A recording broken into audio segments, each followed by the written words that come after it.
연말이 되면 한 해 동안 고생한 서로를 위로하려고 좋은 사람들과 함께 만남을 가지고 싶지만요. 지금은 코로나19 상황이 정말 심각해지가 약속해놨던 것도 취소하는 분들이 많습니다.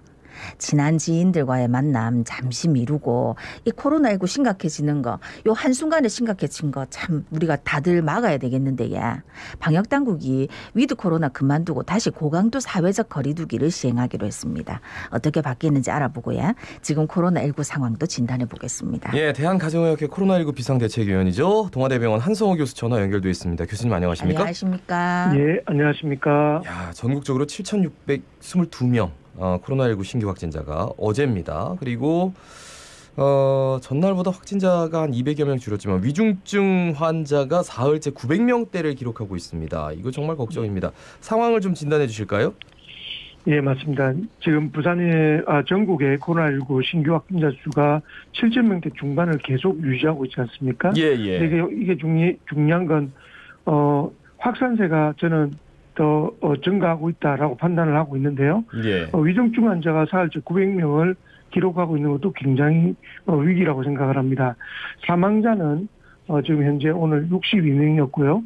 누적 사망자가 4,500명 정도로 치명률이 0.83%입니다. 문제는 위중증 환자가 989명으로 거의 1,000명이 육박을 하고 있습니다. 예, 예. 그래서 이제 이 위중증 환자가 줄지 않고 있는 이런 상황이 지속된다면 안타깝게 사망에 이르는 숫자는 훨씬 더 늘 확률이 많아서 코로나19를 맞이하는 이거는 2년의 그 기간 동안 가장 중대한 위기라고 생각이 됩니다. 예. 어제 부산에서도 코로나19 신규 확진자가 346명 나오면서 하루 최다 확진자가 나왔더라고요. 근데 이제 목욕탕, 학교 이런 데서 집단 감염이 계속 발생하고 있네요. 예, 맞습니다. 이틀 연속 계속 300명대를 넘는데요. 목욕탕, 학교 등 집단 감염이 계속 이루고 있습니다. 유치원 목욕탕 병원들인데요. 영도구 목욕탕에서 18명이 확진 판정, 그리고 사상구 병원에서 8명, 강서구 사업체에서도 8명, 해운대 초등학교에서도 4명 등 신규 확진이 발생하였고, 그 외에도 기존 집단 감염에서도 계속 추가적으로 확진자가 늘어나고 있습니다. 예. 부산의 위중증 환자 숫자는 47명이고 사망자는 3명으로 파악이 되고 있습니다. 예. 특히나 걱정이 코로나19 백신의 사각지대죠. 이제 5세에서 11세 유아 아동 확진자 수가 이달 들어서 부산 신규 확진자의 10% 수준에 바짝 다가서고 있다. 그러니까 아이들한테 이제 큰일 나는 거 아닌가 걱정이 많이 되네요. 맞습니다.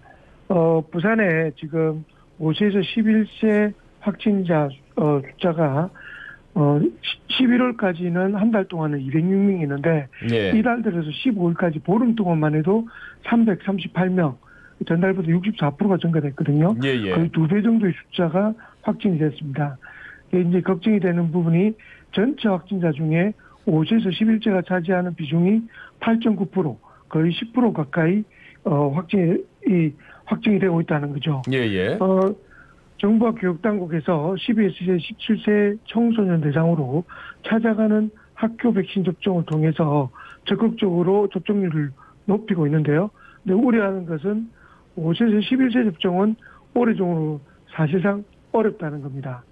그래서 그렇죠. 이제 아마 화이자가 5세에서 11세 기준으로 10월 29일 날 그 긴급 승인을 승인받았지만 우리나라에서는 아직까지 확정이 되지 않은 상태라 이러한 부분에서 5세, 11세 그 자녀를 가진 그런 부모님들의 걱정이 매우 클 것이라 생각이 됩니다. 예. 그럼 교수님 백신도 맞을 수 없고 이 5세에서 11세 사이 아동들한테 많이 지금 감염이 되고 있으니까 집에서는 어떻게 주의를 하면 될까요? 이전에는 감염의 특징이 뭐냐면 가족에서 감염된 학생이 가끔씩 학교에서 이렇게 추가로 확산을 시키는 경우였는데 예. 지금은 그 반대입니다. 학교에나 또는 유치원에서 감염된 학생이 가족으로 와서 가족이 확산하는 그런 경향성을 가지고 있거든요. 예. 그 말은 무슨 말이냐면 결국 집단 감염으로 인해서 확산될 확률이 높기 때문에 이제 이런 부분에서 사실 유치원을 보내지 않을 수는 없습니다만 유치원에서든 집에서든 좀 더 면밀하게 아이들 관찰해서 증상이 조금이라도 있으면 적극적으로 PCR 검사를 해야 되는 게 첫 번째와, 그리고 아이들이 결국 그 다중시설에서 감염된 경우가 많다. 그래서 가급적 유치원인 같은 필수한 부분을 제외하고는 학원이나 기타의 어떤 보습학원 이런 곳은 조금 자제하는 것이 좋지 않을까라고 저는 권고드리고 싶습니다. 참 어렵네요. 예. 아이들 백신 지금 청소년들도 백신 맞으라고 할 때 부모님들이 조금 걱정을 많이 하시는데 지금 인근 양산에 그 오미크론 변이 확진자가 한 명이 발생을 했습니다. 야, 이게 양산까지 왔나? 이런 생각이 들어서요. 좀 걱정이 되네요. 맞습니다. 경상남도가 지난 3일 날 미국에 출장 갔다 온 30대 입국자가 코로나로 확진됐는데 예. 이 확진자가 입국할 때는 음성 판정을 받았습니다. 예. 그런데 이제 해외 입국자 자가격리 강화가 돼서 10일간 이제 격리를 하지 않습니까? 예. 그동안에 7일에 다시 했던 진단검사에서 양성이 되었던 겁니다. 문제는 동거가족 2명 중에 한 사람이 추가로 코로나로 확진이 됐습니다. 이게 이제 처음에 지금 오미크론으로 변이로 확진된 이 확진자는 추가 접촉이 없었죠. 왜냐하면 이제 자가 격리 중이었는데 예. 동거 가족 확진자의 경우에는 이제 자가 격리가 아닌 상태였기 때문에 5명의 동선 노출자가 지금 파악이 됐습니다. 그들에 대해 지금 조사를 하고 있는데요.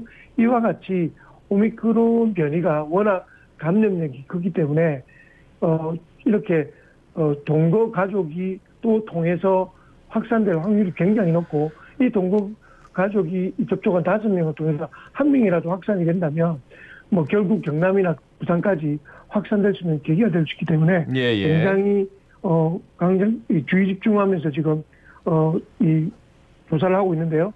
아마 이 확산세를 과연 막아줄까라는 우려도 사실 저는 개인적으로 좀 조심스럽지만 가지고 있습니다. 워낙 감염력이 큰 변이라고 판단되니까요. 네.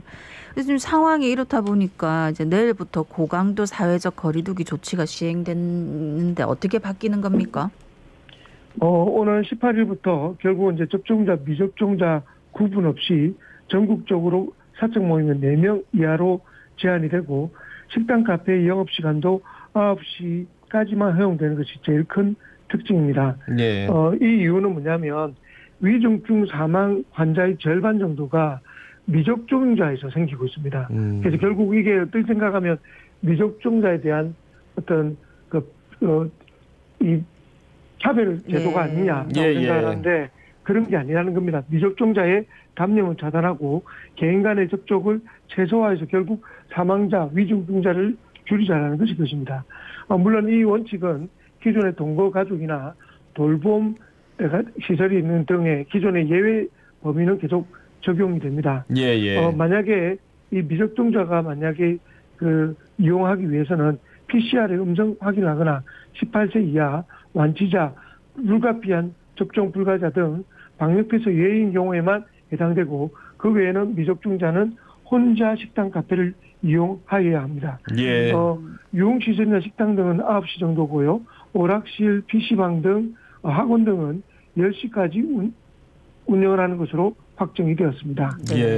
그러니까 이전에 지금 4명 이하면 3명은 접종자, 1명은 미접종자. 이게 옛날엔 됐는데 이제는 그게 안 된다는 거잖아요. 그죠? 안 됩니다. 이제는 만약에 드시게 된다면 혼밥을 하시면 혼자서 드셔야 된다. 그것까지만 가능합니다. 지금 이제 백신 3차 접종이 진행이 되고 있는데 3차 접종하면 이제 우리 제일 궁금한 게 오미크론 변이도 좀 막을 수 있고 또 중증으로 가는 예방 효과가 진짜 큰가 요거거든요. 맞습니다. 이제 지금까지는 여기에 대한 확정된 연구 결과가 없었는데요.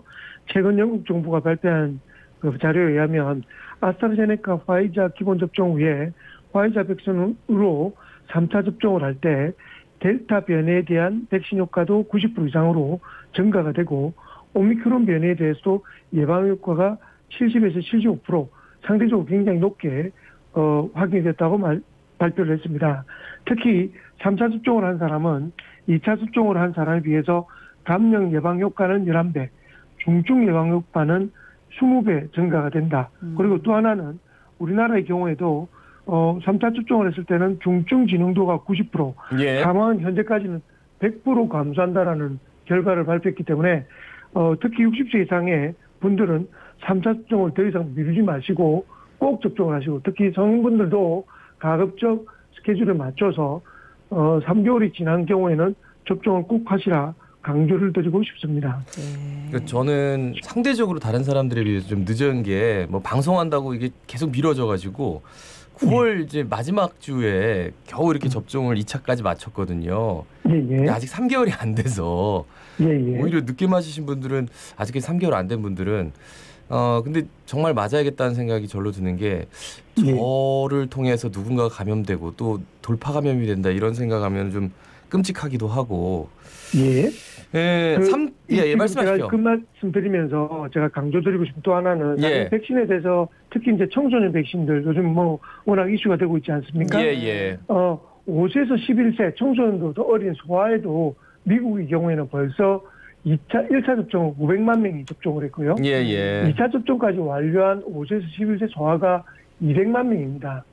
사실 우리나라에서는 이제 이런 부분에 대해서 우려가 큰 것은 사실이지만 벌써 해외에서는 정말 이렇게 발빠르게 접종을 하고 있다. 그리고 거기에 대한 10내망염의 발생도 8명은 확인됐지만 아직 중증의 경우는 없었기 때문에 외국의 경우를 잘 관찰하시고 청소년, 성인, 소아뿐만 아니라 모든 접종에 대해서 조금은 더 객관적 증거를 통해서 적극적으로 접종을 권유해야 된다라고 생각이 됩니다. 네. 근데 이제 3차 맞은 분들 얘기도 그렇고 통계도 그렇고 이상 반응 신고가 1, 2차 접종 때보다 적다 하더라고요. 맞습니다. 이전에는 1, 2차 접종을 하고 난 뒤에는 약 15%에서 34% 정도가 불편하다는 이야기를 했고요. 3차 접종 이후에는 거의 4분의 1 정도밖에 안 되는 숫자만 지금 보고를 하고 있는데 대부분은 주사 부의 통증 그리고 근육통이 또 일반적인 반응으로 보고가 되었습니다. 지금 현재 사실은 이건 70대 이상의 3차 접종을 지금 70대 이상의 분들이 우선적으로 맞았기 때문에 그분을 대상으로 하는 거지만 아마 성인 대부분도 똑같은 결과가 나올 것이라 예상이 되고 있습니다. 말씀 잘 들었습니다. 고맙습니다. 고맙습니다. 고맙습니다. 대한가정의학회 코로나19 비상대책위원 동아대학교병원 한성호 교수였습니다.